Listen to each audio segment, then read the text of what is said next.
is fair in love. Love's a crazy game. Two people about to stay. Hi, Lillie McCloud. This is Wesley from UrbanLand Media. We are so excited and honored that you have taken the time out of your busy schedule at X Factor, and we wanted to just learn more about you. Our readers are so excited to meet you, learn more about you, and we all love your voice. So thank you. Oh, wow. Well, thank you, Corey. It's a pleasure for me to be talking with you as well today and all your beautiful fans. Oh, well, thank you. So, Lillie, a lot of questions for you from our readers. And the first question is, from your performance thus far, and I know this might be hard for you to kind of say, but which one so far has been your favorite and your best performance, do you think? I would think Alabaster Box would be my favorite and my best. And I think because during that time I got a chance to just be 100% myself, choose a song that I love, do my own makeup, my own hair, my own dress, and I was really 100% me. In the X Factor, there's a lot of changes that are going on because they know what they're looking for as far as trying to build you to be a superstar that fits in this market. So there are a lot of changes you have to embrace. Okay, right. And after you sang Alabaster Box, I am a very spiritual person, but I never heard that song. I had to download it. I watched that performance over and over and over again, so I totally agree. I love that performance. It was very raw and real. Yes. Thank you. So you're very welcome. Your next question is, and I think you kind of touched on this already, how much input and control do you have on the songs that you sing at X Factor? And are you happy so far with the choices that have been made if you're not actually doing the picking of the song? Honestly, I don't know if this is going to get me in trouble or not, but you have minimal input. Okay. You can suggest, but the bottom line is what they feel is best. If sometimes I get lucky, you're usually in control of your Save Me songs if you end up in the bottom two. For instance, one of my Save Me songs was Who Wants to Live Forever, but because they made a glitch in the America voting, we were all the very next day singing our Save Me songs. So that was one of my favorite songs, Who Wants to Live Forever, and it was just so ironic that in that moment, usually you can choose your own Save Me song. But there's a collaboration, going on between the songs, and sometimes you're happy and sometimes you're not with the choice. I totally understand that. I mean, when you sang Queen's song, I know that song. It brought back so many memories. It actually brought a couple of my friends and I to tears. That was a stunning performance of that song. Thank you. I love that song, and I tell you what, I probably could have did a better job, but the shoes I had on were a half inch too big, and when I stood up to stand up, I'm going, oh no. I know, because that was the one time when you got into this last note, I could see like you were getting into it, but I was like, oh my God, I hope you don't fall, don't fall. Oh my God, the shoe was one size too big and almost came off my foot. I don't think people saw that on. Well, I'm sharing that with you. I don't think people saw it on YouTube, but it was so crazy trying to balance. Wow. Yeah. So, well, thank you for sharing that. So my next question, and a lot of people have been asking me to ask this because, everyone's fascinated by the X Factor, the production of it all. What does your actual weekly schedule look like, Lillie? Oh, my God. It's 7 days a week. You stand up around, either you're going to be standing up at 5, at call time at 7:15, or you stand up at 7 and call time is about 9. Wow. And then when you arrive, it's from one room to the next. You have vocal coaching first, and then you have routining. That means maybe going over your performance on the big stage, which you guys see on TV. Right. They're trying to get the props ready. You're going through wardrobe. You're going through hair, makeup, rehearsals for the group songs. It's just nonstop. You get about a 30-minute break for lunch or dinner, and then it's on. You just wouldn't imagine how much there is to do in a day.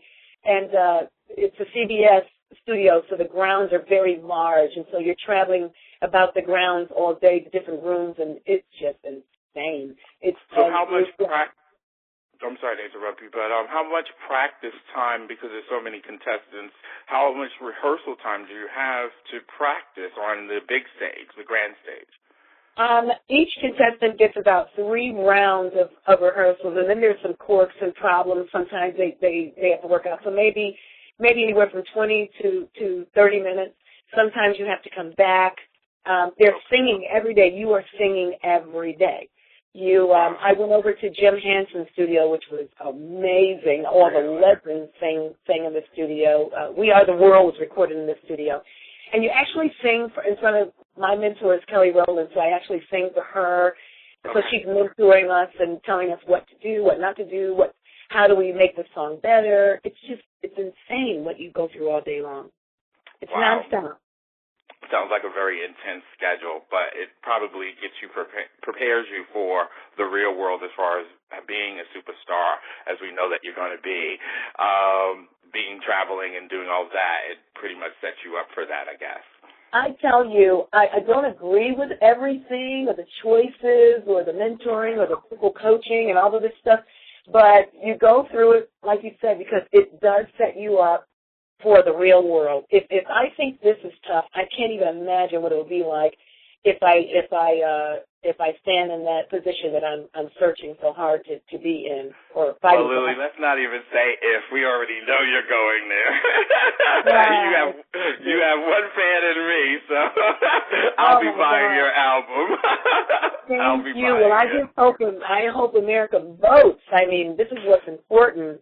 Not to think that, she's got enough votes. No, I need the vote so badly to keep me on the show. I totally understand, and that's why we want to help promote you and get these things out here. My next question, Lee, and I think, who's your professional career do you admire the most as far as anyone that you might have looked up to or their music or their sound? You know, I always say Michael Jackson. I got to come up with another one. Because I just absolutely love his performance, his singing, his heart, the lyrics. I personally believe he was an angel. I believe he was put here for just a moment in time to share some things for us. And unfortunately, after he died, the people started really listening to the lyrical context of his song. I believe it was an angel. Mm-hmm. Now there are artists that I really want to meet, like Donnie McClurkin and Cece Wine and Patti LaBelle. Wonderful. Oh my God. Yeah. How do you feel about the comparison? And I know that that a lot of people have compared you, Demi compared you to Whitney Houston's voice. How do you take that and receive that? What does that make you feel like? Well, I'm honored. I don't hear it, but I'm honored to be compared with such an icon and a diva. This is, my head is a little big. Okay, no, because a lot of our readers, when I post little things about you and things, they all have compared you to Whitney Houston. And especially the Queen performance. That's when everyone saw it. Wow. Well, Whitney is a beautiful example to be compared to. So I don't fight it at all. It's an honor to be looked at through such eyes. Okay. So, Lillie, moving on to the next question, and I'm very curious to hear your take on this. If you had a choice between ballads or an upbeat song, because last performance you sang an upbeat song, Chaka Khan, which would you prefer? As a last performance? Or no, just in general singing, would you prefer ballads or an upbeat song? I don't have a preference. I would prefer to do a better mix between the two. Okay. Because I've been doing mostly ballads. And I would love to do upbeat. The problem with upbeat with X Factor is is because they have this vision of style for me, I'm unable to give the power that I think an up-tempo song would deserve as far as my deliverance to that particular song. I'm more powerful. I'm more hard. I'm more. I have more of an edge that the X Factor hasn't seen, but some of my contestants, some of my supporters have seen in Miami, or if I do concert or corporate in Europe, they've seen that side of Lillie McCloud. And I would love to be able to show that, but again, the X Factor has an eye for what they think would be my style to be marketable, competitive. And so I don't know. It's a tough question. Yeah, okay. I totally understand that. I mean, we are all resonating to the ballads because you are so powerful with that, but I agree. We would love to see more of the upbeat and what you, as your performing name previously before is Nicole, see what that has to offer, and hopefully we'll get to see that. So, I hope so. I want to go into gospel, but the gospel that I want to go into is quite different. I don't plan on taking off my leather jacket or cat suit if that's what I feel like I want to wear. My mission is to have a music that's going to cross over on mainstream radio, and also to grab the children.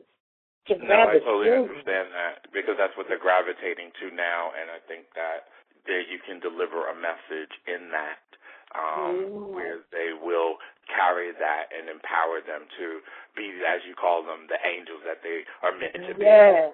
I want them to know that they can love on the Lord, and it is not boring at all. I totally agree. You can have fun and still be a child of God, and I totally understand that.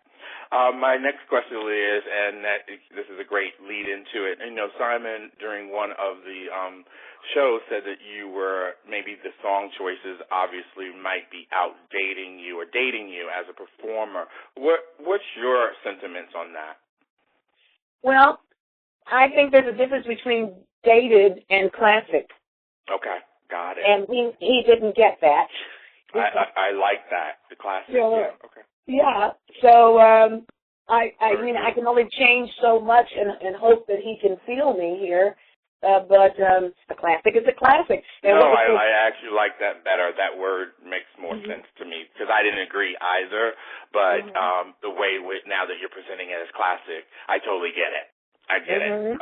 Yeah, I like that better. It's classic. And obviously the younger generation wants something current and more pop culture-ish, but we also have to pay homage to those classics and give it a new rendition.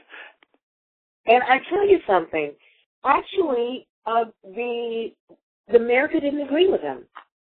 No, I didn't agree with the children, they didn't agree at all. The kids were like right there with me on it, and I was very surprised at the response the following days after that comment.